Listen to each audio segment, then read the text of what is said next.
Ever notice how some guys stay calm under insane pressure while the rest of us lose it? Here's the uncomfortable truth. It's not genetics, it's not luck. It's a 2,000-year-old habit stolen from Roman emperors.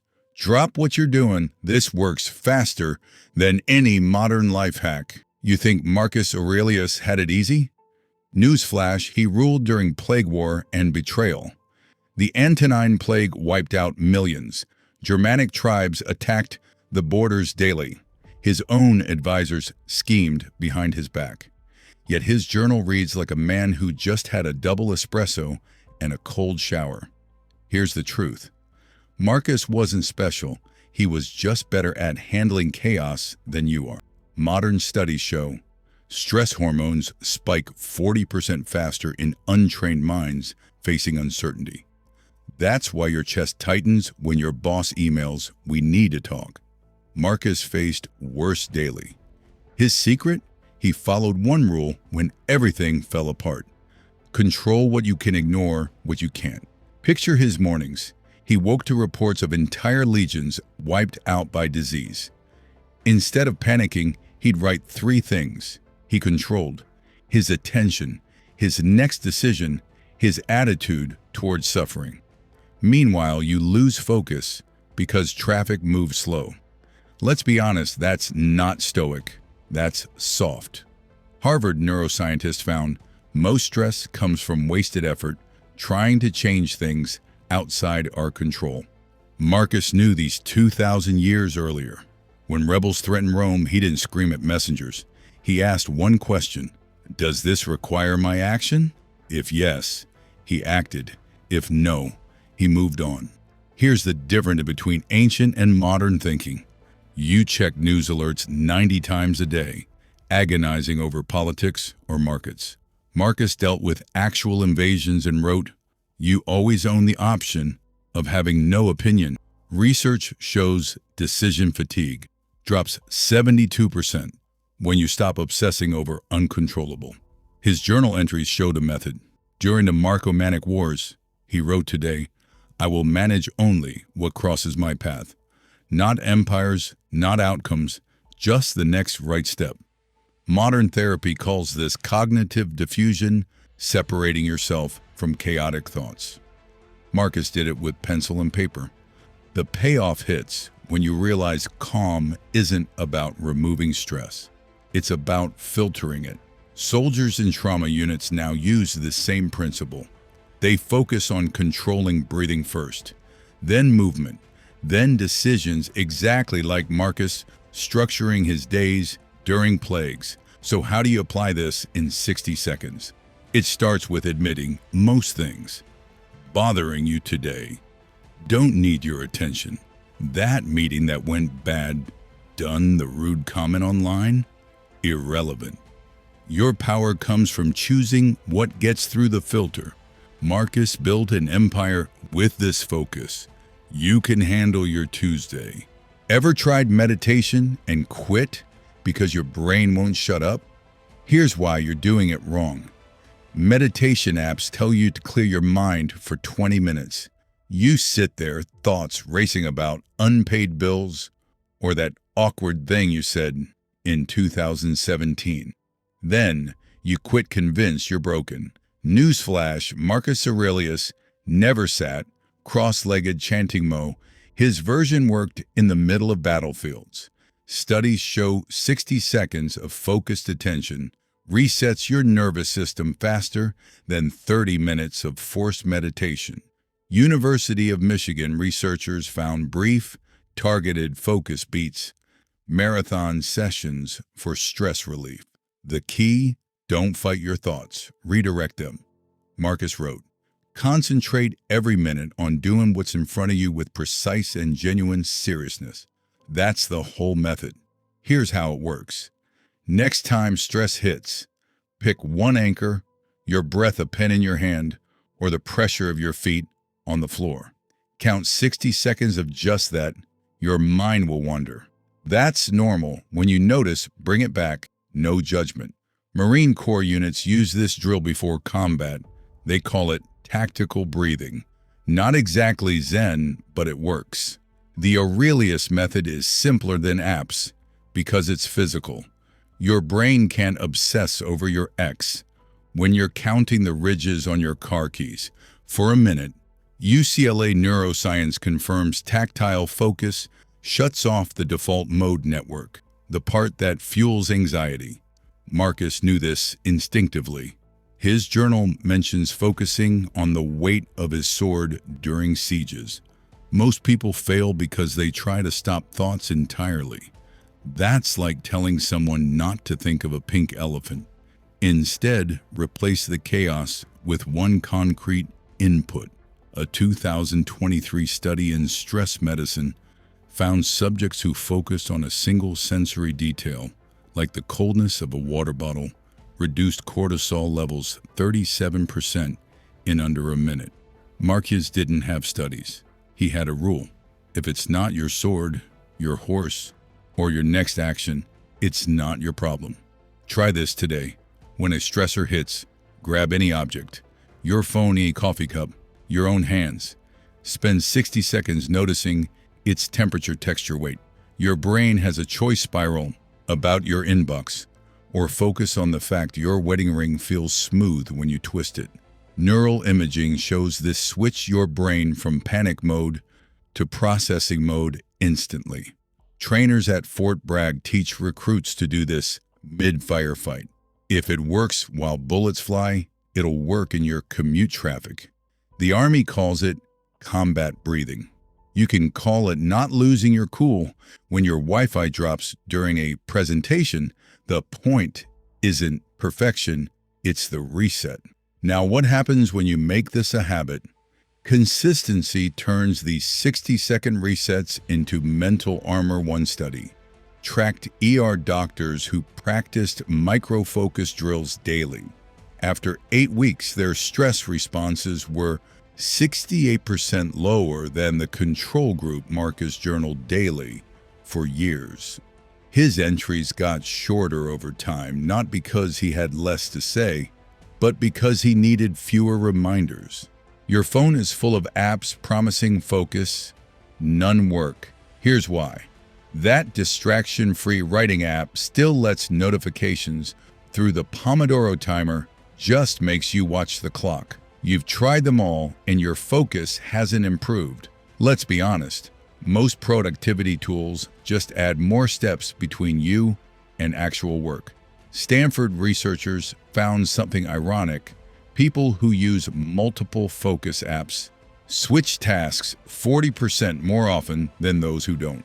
Every new tool becomes another thing to manage. Marcus Aurelius didn't have apps. He had one tool, his mind. His journal entry from 170 AD reads, "If you seek tranquility, do less, not do less with better apps." Modern hacks fail because they're built on distraction economics. Your phone's focus mode still shows the time, weather, and battery percentage. 3 things you don't need to see right now.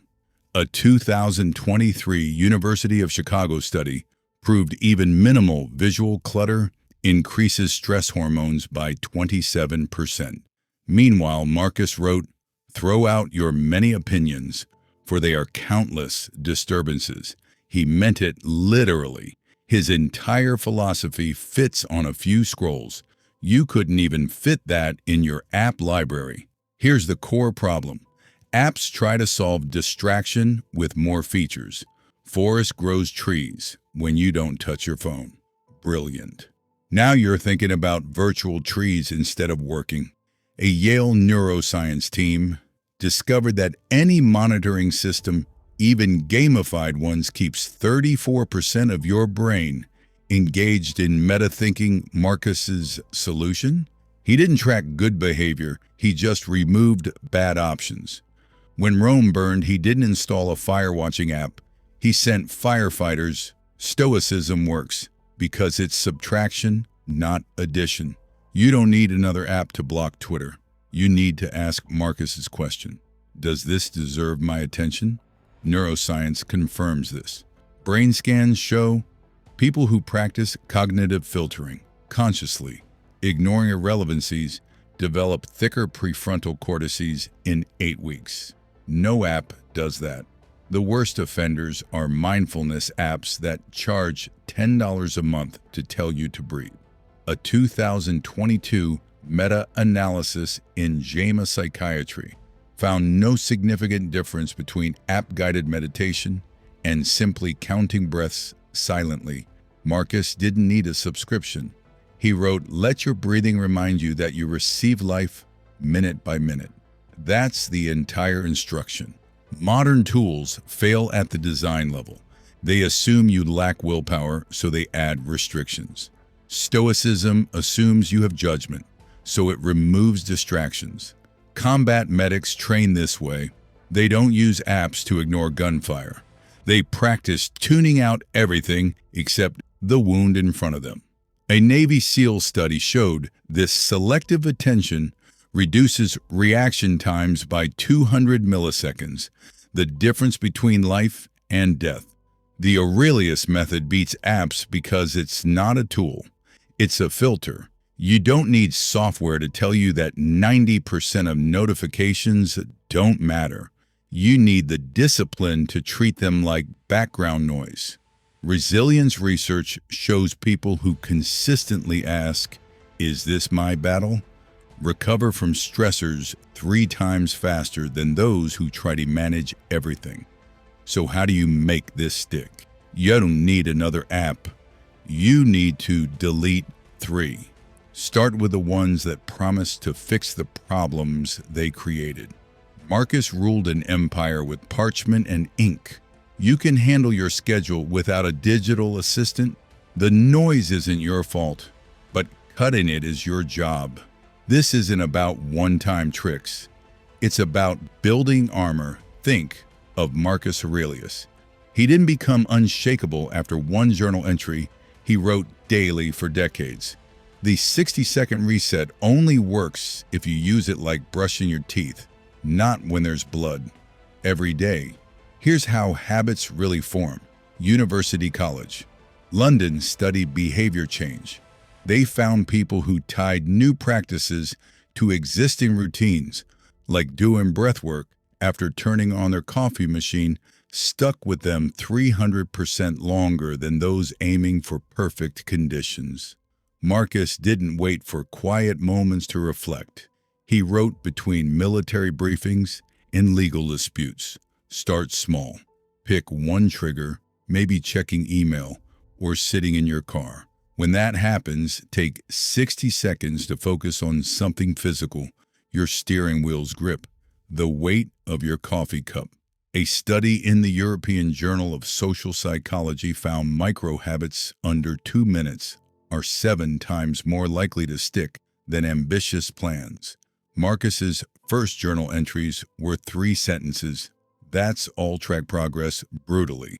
Researchers at Dominican University proved writing down goals increases success rates by 42%. Not fancy apps, pen and paper. Marcus didn't have journals to look profound.